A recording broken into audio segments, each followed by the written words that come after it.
Hi hello ನಮಸ್ಕಾರ ಎಲ್ರಿಗೂ.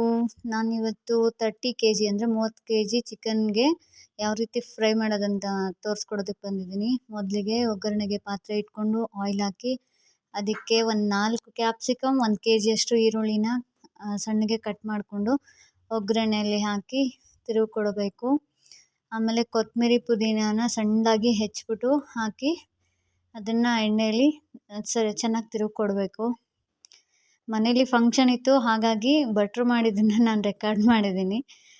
ನನಗೂ ಬರುತ್ತೆ, ಆದರೆ ಭಟ್ರು ರೆಸಿಪಿನ ರೆಕಾರ್ಡ್ ಮಾಡಿ ಅಪ್ಲೋಡ್ ಮಾಡ್ತಾಯಿದ್ದೀನಿ. ಆಮೇಲೆ ಹಸಿಮೆಣ್ಸಿನ್ಕಾಯಿನ ರುಬ್ಬಿಟ್ಕೊಂಡಿದ್ದು, ಒಂದು ಅರ್ಧ kg ಹಸಿಮೆಣ್ಸಿನ್ಕಾಯಿ ಪೇಸ್ಟನ್ನು ರುಬ್ಬಿಟ್ಕೊಂಡಿದ್ದು ಅದನ್ನು ಹಾಕಿದ್ರು. ಅದನ್ನು ಎಣ್ಣೆಯಲ್ಲಿ ಮಿಕ್ಸ್ ಮಾಡಿಕೊಡ್ಬೇಕು. ಹಾಗೆ ಅದಕ್ಕೆ ಶುಂಠಿ ಮತ್ತು ಬೆಳ್ಳುಳ್ಳಿನ ಸಪ್ರೇಟಾಗಿ ರುಬ್ಬಿಟ್ಕೊಂಡಿದ್ದು, ಒಂದು ಬೆಳ್ಳುಳ್ಳಿನ ಒಂದು 3/4 kg ಅಷ್ಟು ಸಿಪ್ಪೆ ತೆಗೆದು ಪೇಸ್ಟ್ ಮಾಡಿಟ್ಟಿದ್ವಿ. ನಾವು ಆ್ಯಕ್ಚುಲಿ ಕುರಿ ಮಟನ್ ಸಹ ಒಂದು 30 kg ಮಾಡೋದಿತ್ತು. ಶುಂಠಿ ಬೆಳ್ಳುಳ್ಳಿ ಪೇಸ್ಟು ನೋಡ್ಕೊಂಡು ಹಾಕ್ಕೊಂಡ್ರು. ಅದು ಮೆಷರ್ಮೆಂಟ್ನ ನೋಡ್ಕೊಳ್ಳಿಲ್ಲ ನಾನು, ಬಟ್ ಒಂದು ಅರ್ಧ kg ಅಷ್ಟು ಹಾಕಿದ್ರು ಅಂತ ಅಂದ್ಕೊಳ್ತೀನಿ. ಅದು ಒಗ್ಗರಣೆಗೆ ಹಾಕ್ತಾ ಇದ್ದಂಗೆ ಸ್ವಲ್ಪ ತಿರುಗಿಸ್ಕೊಡ್ಬೇಕು, ಯಾಕಂದರೆ ಶುಂಠಿ ಬೆಳ್ಳುಳ್ಳಿ ಪೇಸ್ಟ್ ಹಾಕಿದಾಗ ತಳ ಹಿಡಿಯುತ್ತೆ. ಅದಾದಮೇಲೆ ತೊಳೆದ್ಕೊಂಡಂತಹ ಚಿಕನ್ನು 30 kg ಚಿಕನ್ನ ಇಲ್ಲಿ ಬಾಣಲಿಗೆ ಹಾಕ್ತಾಯಿದ್ದಾರೆ.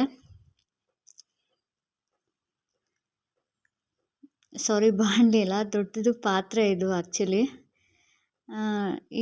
ಏನು ಒಗ್ಗರಣೆ ಹಾಕಿದ್ರು ಅದಕ್ಕೆ ಚಿಕನ್ನ ಹಾಕಿ ತಿರುಗಿ ಕೊಡಬೇಕು.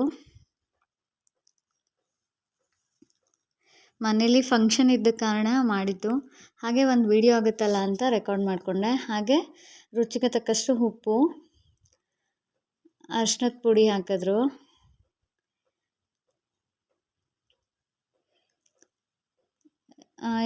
ಒಗ್ಗರಣೆಗೆ ಹಾಕ್ತಾ ಇದ್ದಾಗ ಸ್ವಲ್ಪ ತಿರುಗಿ ಕೊಡಬೇಕು, ಇಲ್ಲಾಂದರೆ ತಳ ಹಿಡಿಯುತ್ತೆ. ಅದಾದಮೇಲೆ 200 ಗ್ರಾಮಷ್ಟು ಚಿಕನ್ ಮಸಾಲೆನ ಹಾಕಿದ್ರು.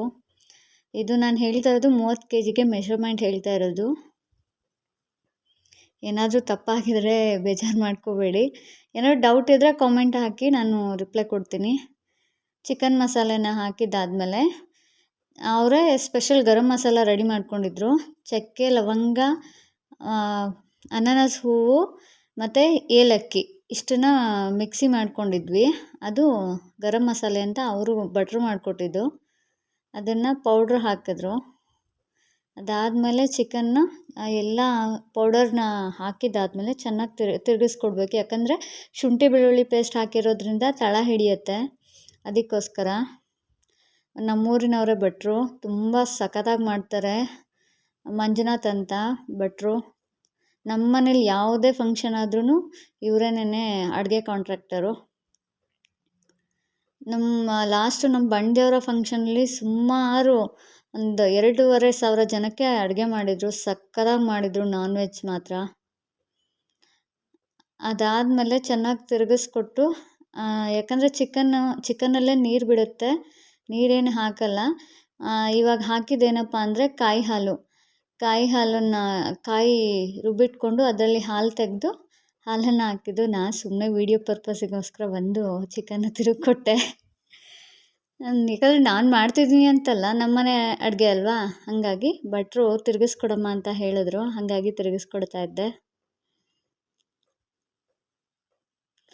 ಅದಾದಮೇಲೆ ಒಂದು 200 ಗ್ರಾಮಷ್ಟು ಇಲ್ಲ, ಇನ್ನೂ ಅದಕ್ಕಿಂತ ಕಡಿಮೆ ಧನಿಯಾ ಪುಡಿನ ಹಾಕಿದ್ರು. ಬೇಯ್ತಾ ಹಾಕಿದ್ದು. ಒಂದು ಅರ್ಧ ಮುಕ್ಕಾಲಷ್ಟು ಬೆಂದಾಗ ಹಾಕಿದ್ದು ಧನಿಯಾ ಪೌಡರು.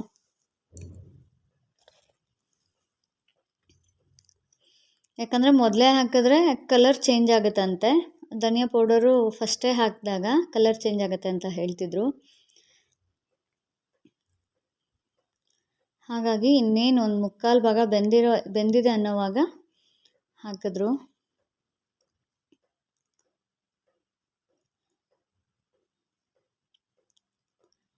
ಮತ್ತು ಸ್ವಲ್ಪ ಗಸಗಸೆ ಪೇಸ್ಟ್ ಮಾಡಿದ್ದನ್ನು ಸ್ವಲ್ಪ ಹಾಕಿದ್ರು. ನಾನು ಅದನ್ನು ವೀಡಿಯೋ ತೆಗೆದಿಲ್ಲ ನೋಡಿ. ಇದು ಬಂದು ಈರುಳ್ಳಿ, ಕೊತ್ತಂಬರಿ ಪುದೀನಾನ ಫಸ್ಟಲ್ಲಿ ಎಣ್ಣೆಲಿ ರೋಸ್ಟ್ ಮಾಡ್ಕೊಂಡಿದ್ದದ್ದು ಚೆನ್ನಾಗಿ ಕೆಂಪಗೆ ರೋಸ್ಟ್ ಮಾಡಿಕೊಂಡು ಅದನ್ನು ಮಿಕ್ಸಿ ಮಾಡಿ ಇಟ್ಕೊಂಡಿರ್ತಾರೆ. ಅದನ್ನು ನುಣ್ಣಗೆ ರುಬ್ಕೊಂಡಿರ್ತಾರೆ. ಅದನ್ನು ಈಗ ಲಾಸ್ಟಲ್ಲಿ ಒಂದು ಮುಕ್ಕಾಲು ಭಾಗ ಬೇಯ್ತಾ ಬಂದಿದ್ದಾಗ ಹಾಕ್ತಾರೆ. ಇದು ಹಾಕೋದ್ರಿಂದ ಟೇಸ್ಟ್ ತುಂಬ ಚೆನ್ನಾಗಿ ಬರುತ್ತಂತೆ.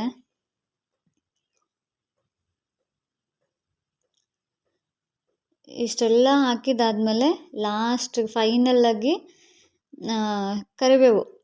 ಹಸಿ ಕರಿಬೇವನ್ನ ಹಾಕಿ ಫೈನಲ್ ಟಚ್ ಇದೇನೆ. ನೋಡ್ಕೊಳ್ಳಿ, ಮಾಡ್ಕೊಳ್ಳಿ.